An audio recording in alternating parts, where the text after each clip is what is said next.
Fala galera, beleza?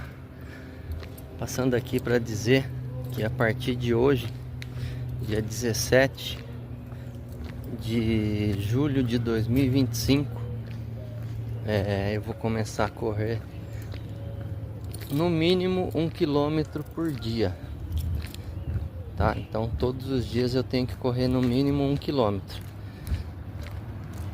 E eu só não vou correr se tiver algum dia muito mal de saúde, alguma enfermidade que não dê para correr. Caso contrário, pelo menos 1 km por dia eu tenho esse desafio de correr. Beleza? Então tô passando aqui. Eu tô aqui hoje no Bosque São José, Bosquinho, aqui no Jardim Proença. Tá joia? A partir de hoje, um abraço.